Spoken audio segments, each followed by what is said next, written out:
Want to shop Walmart Black Friday deals first? Walmart Plus members get early access to our hottest deals. Join now and get 50% off a 1-year annual membership. Shop Black Friday deals first with Walmart Plus. See terms at walmartplus.com. When your gut feels off, your whole day can feel off. Activia probiotic yogurts and dailies are a quick, easy, and tasty way to up your gut health game every day. They're deliciously smooth and creamy and packed with billions of live and active probiotics. Your gut is where it all begins, so start with Activia. Enjoying Activia twice a day for 2 weeks as part of a balanced diet and healthy lifestyle can help reduce the frequency of minor digestive discomfort. This is Optimal Living Daily, How Emotions Guide Our Lives by Dr. Lisa Firestone of PsychAlive.org. And I'm Justin Malik, reading you articles or sometimes book excerpts, always with permission from the authors. And with that, let's get right to it as we continue optimizing your life. How Emotions Guide Our Lives by Dr. Lisa Firestone of PsychAlive.org. Emotions guide our lives in a million ways.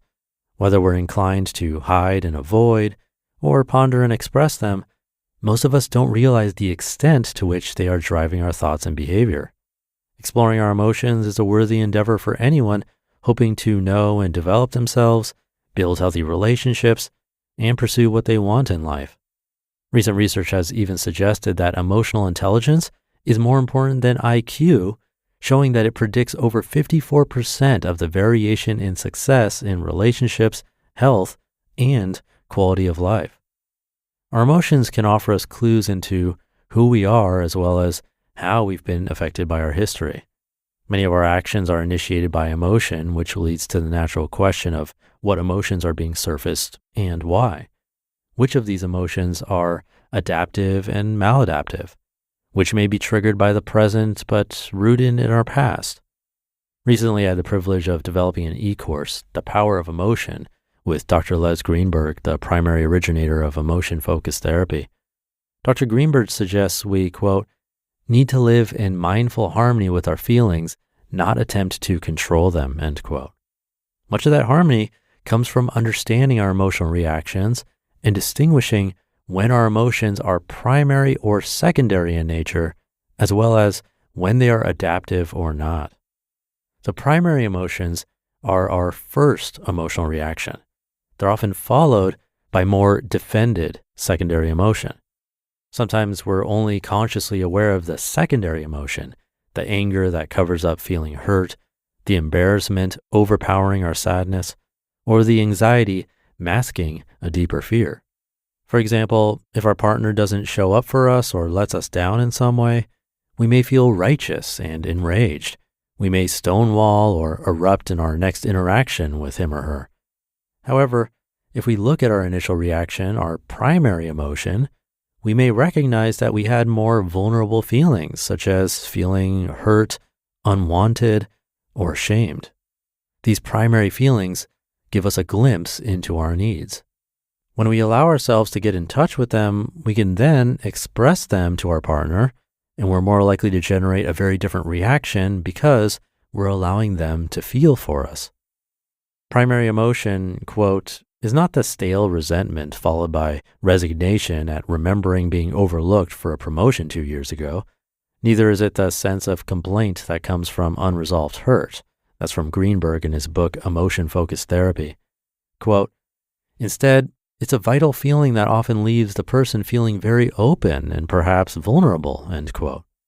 Greenberg further described primary emotions as less rapid and less action-oriented than secondary emotions. They are poignant and full and more likely to slowly wash over a person. If we imagine a moment of feeling tense, frustrated, or stuck in a bad feeling, driven to react without a sense of relief, we were probably caught in a secondary emotion.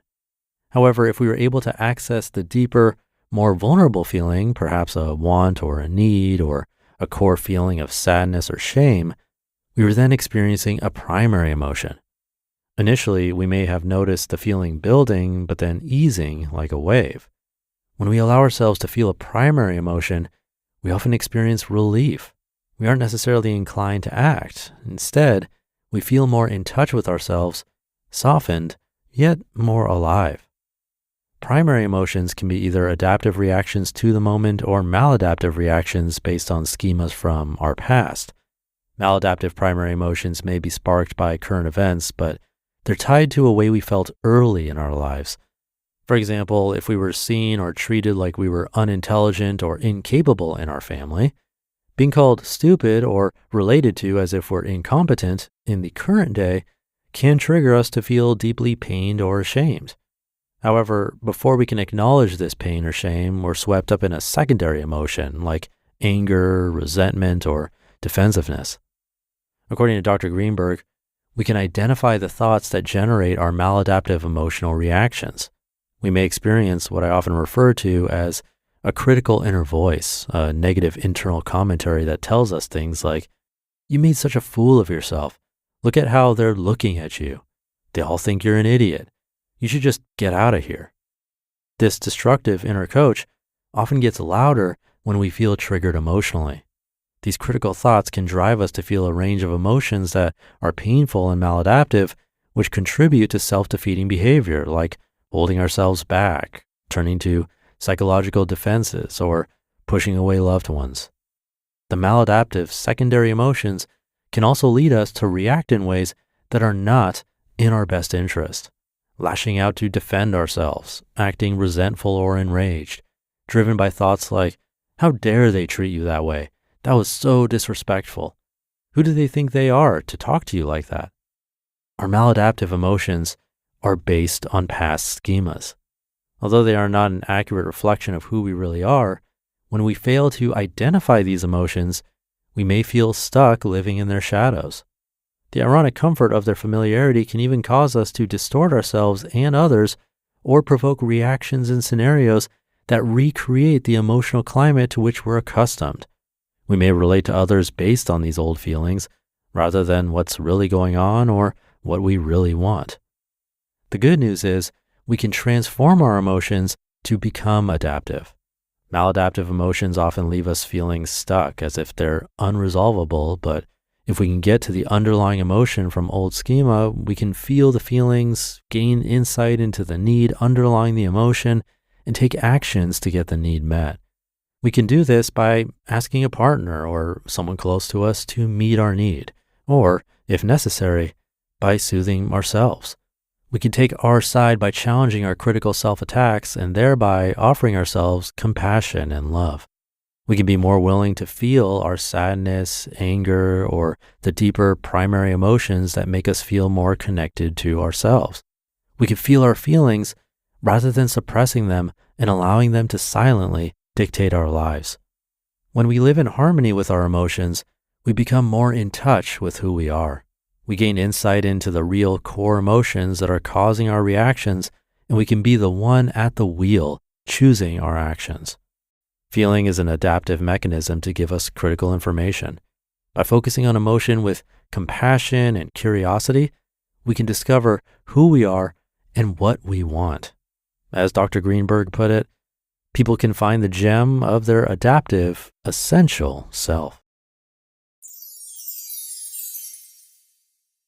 You just listened to the post titled How Emotions Guide Our Lives by Dr. Lisa Firestone of PsychAlive.org. I'll be right back with my commentary. Good taste is easy to spot, but hard to pin down. You know it when you see it. With your car, you want something sophisticated and daring, yet classic, approachable, but with an air of opulence. That's where the Range Rover Evoque comes in. The Range Rover Evoque is charisma in motion, art and craft in equal measure. Its exterior is a quietly bold expression of Range Rover DNA with a floating roof, continuous waistline, and three-dimensional grille that give it a captivating character. Inside, you'll find a calm, minimalist cabin anchored by a tactile gear shifter where clean lines, sumptuous materials, and advanced technology come together. Make a statement in the Range Rover Evoque. This elegant SUV elevates every drive, offering a new dimension of refinement and luxury. Whether you prefer a modern aesthetic or a warmer, authentic appearance, the Evoque's interior can be tailored to your taste. Ready to experience sophisticated design and premium materials in motion? Explore the Range Rover Evoque at LandRoverUSA.com. Bumble knows it's hard to start conversations. Hey, no, too basic. Hi there. Still no. What about hello, handsome? Ugh, who knew you could give yourself the ick? That's why Bumble is changing how you start conversations. You can now make the first move or not. With opening moves, you simply choose a question to be automatically sent to your matches. Then sit back and let your matches start the chat. Download Bumble and try it for yourself. Thank you to Dr. Lisa when she talked about how our emotions drive our thoughts and behaviors in ways we might not even realize. It reminded me of something I've noticed through meditation over the years.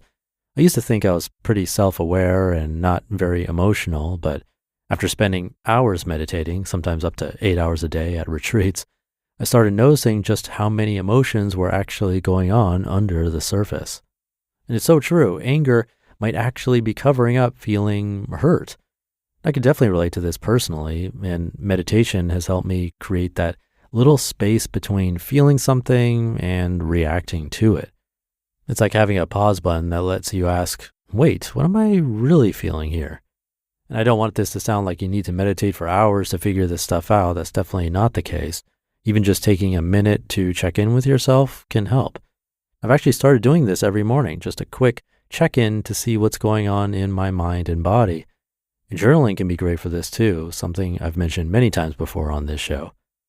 I think what's really powerful here is the idea that we can transform our emotions to become more adaptive, that we don't have to stay stuck in old patterns. Something I'm still working on myself, and this podcast actually helps me with that, having these daily reminders to pay attention to what's going on inside. So maybe today we can try to pause and notice what we're really feeling, not just the surface emotion, but what might be underneath it. Even just that awareness can make a difference. So hopefully this was helpful for you. Thank you for listening and being here. Have a great rest of your day, and I'll see you tomorrow, where your optimal life awaits.